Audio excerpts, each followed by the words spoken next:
The Fat Controller's Engines is the final story in the 8 Famous Engines, the 12th book of the Railway series. In it, the engines of the Fat Controller's Railway leave Sodor to visit the mainland, where their stories have proven to be very popular. In their absence, the other railway lent 7 of their engines to work the North Western Railway. We don't really get to know these engines, nor do we even see the majority of them, so it seems like a good idea to draw them as a subject for a video, or in this case, 2 videos, because 7 illustrations in 1 week would be a bit of a gargantuan task for me. Let's get started.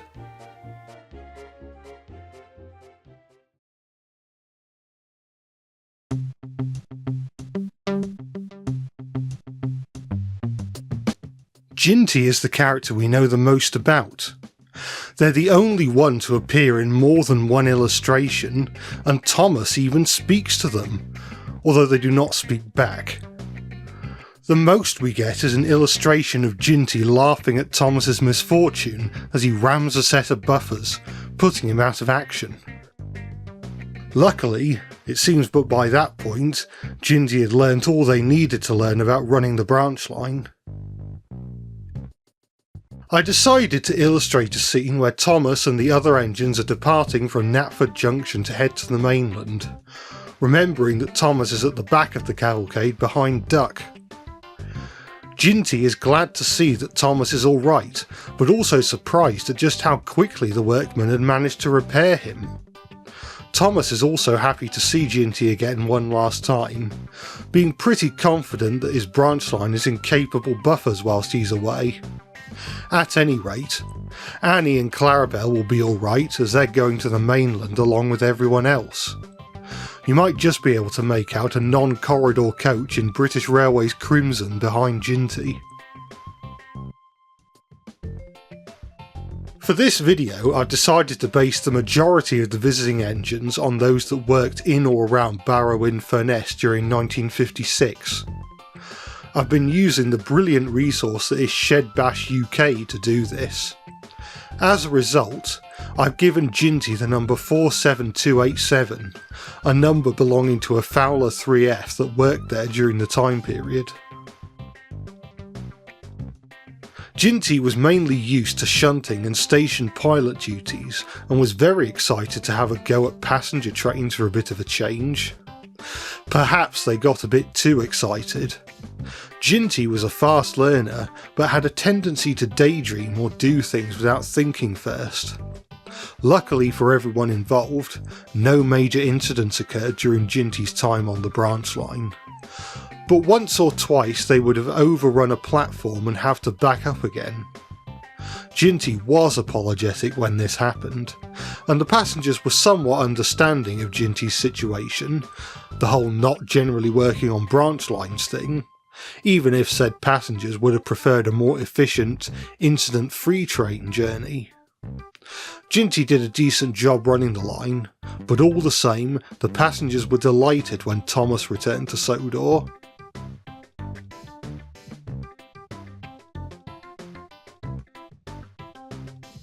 But, with all that said, here is the finished drawing.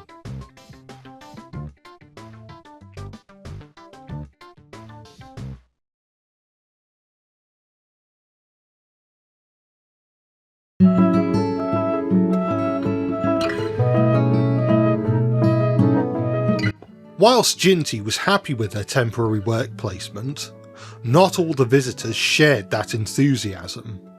An XLMS 440 was brought in to fill in for Edward. Tula, for that was her name, would have preferred not to come to Sodor anyway, but was particularly appalled at the fact that most of the work she'd be doing during her visit was what she described as menial branch line work. Edward tried to explain that branch line duties are both important and requiring of a lot of skill, but Tula still turned her smokebox dart up at the idea of performing such lowly tasks.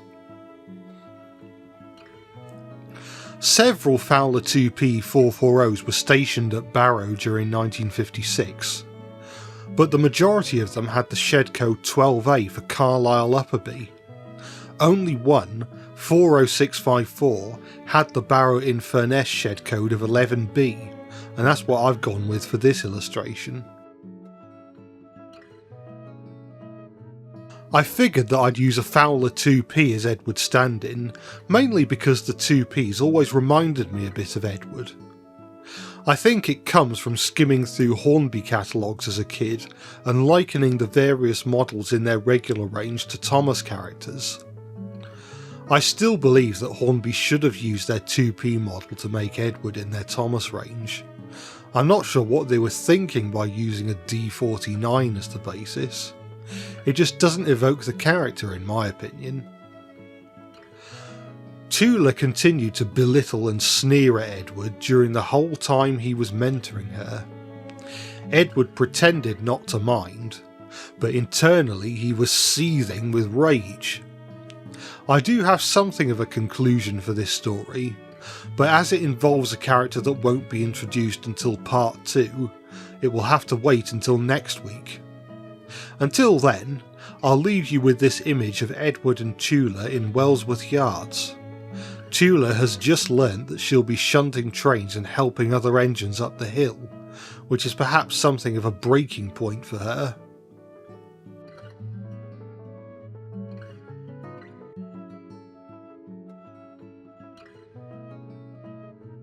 And with that, here is the completed image.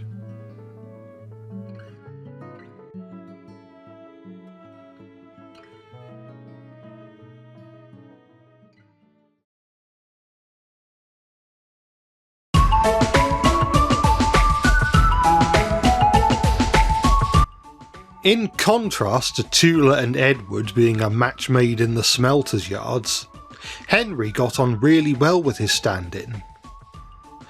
"I see you're one of us," said Stan to Henry. "I didn't know there was a black 5, a green 5 around these parts." "Well, it's a funny story actually," Henry replied, explaining how he used to be a completely different shape before being rebuilt at Crew Works. Stan found the story to be utterly fascinating, and was eager to learn more about the stories of Henry as well as the other Sodor engines. Henry was more than happy to oblige. Here's a shot of Henry and Stan pulling an express goods train together. Henry probably should have been the one taking the lead, but I've coupled Stan at the front so that we can get a better look at him. I decided to make him number 45198, an engine based at Barrow at the time, and I believe was an example of one of the domeless Black 5s, which makes him stand out visually at least a little bit. Hopefully Gordon doesn't see him, otherwise he'll probably go on a tirade about how he isn't respectable.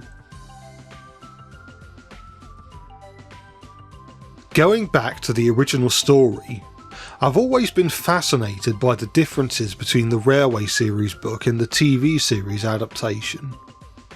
Obviously there's the fact that in the show there are no visitors from the other railway, and instead the duties of the engines 1 to 8 are carried out by other Sodor engines during their absence. There's also the reason for the visit to the mainland in the first place. In the show, it's because children on the mainland really want to meet Thomas and his friends, whereas in the books, they carry out the visit in order to prove to the public that they are real and not just fictional storybook characters. And then there's the other difference. In the original story, it is stated that the engines travel to England, but in the TV series this has changed to the big city far away. Thanks to the Thomas the Tank Engine Man documentary, we know the big city in question is London. Although as a kid I used to wonder if the city was York, and if the big roundhouse the engine stayed in was meant to represent the Great Hall from the National Railway Museum. I wasn't familiar with Christopher Awdry's books at the time, and so I didn't know that Thomas would eventually visit the NRM in the Railway series.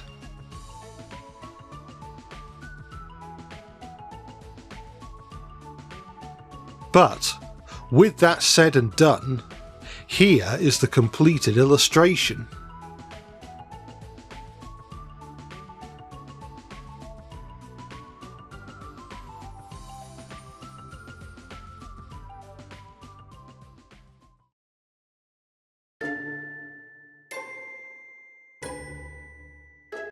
The final engine of Part 1 is Gordon's stand-in, Ajax. He's a Stania Jubilee 460. I noticed that there were no 462 Pacific engines stationed at Barrow in 1956, and indeed Ajax was seemingly the only express passenger engine based there at the time. It's possible that the other railway would have lent out a Duchess from further afield, but at the same time I'm sure that a Jubilee like Ajax would have been more than capable of doing Gordon's work. If James and Henry can perform Gordon's duties in his absence, surely a Jubilee class can. I've drawn Gordon and Ajax at Tidmouth Station. Ajax is used to hauling express trains, and so it doesn't take very long at all for him to get to grips with Gordon's duties. Before the day was over, Ajax was already in charge of express duties on the main line. "Might as well get a head start," he said smugly. Gordon, who had been put on a stopping passenger train, was not terribly impressed. Again, I've sort of bent the rules of realism in order to aid composition. Really it should be Ajax at platform 1 and Gordon at platform 2. But we already know what Gordon looks like, and I wanted to make Ajax the focal point of this scene.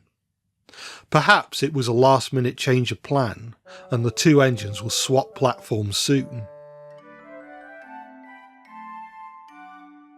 I've modelled Tidmouth Station after how it appeared in The Missing Coach, which in itself appears to be based loosely on how it looked in Gordon's Whistle. My drawing is viewed from a lower angle than the other two illustrations, so we don't see quite as much of the town, just a large factory in the distance. And of course, I wanted to give the engines a lot of personality via their faces.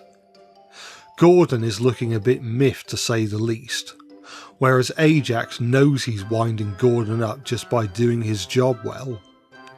Perhaps Gordon has small funnel energy. Ajax's funnel is slightly taller after all. And so, here is the finished piece. And that was 4 of the 7 engines from the other railway that did the work of the Sodor engines whilst they were away in London. It's been nice to cover some more mystery engines after several months of doing other things. And this was a video I'd promised to do many moons ago, so I wanted to give it my best shot. Tune in next week to see me cover the final 3 engines, including a certain pug. The algorithm hasn't been too kind to me these past few weeks, so if you enjoyed the video make sure to give it a like, comment down below, and make sure you're subscribed so you don't miss the second part.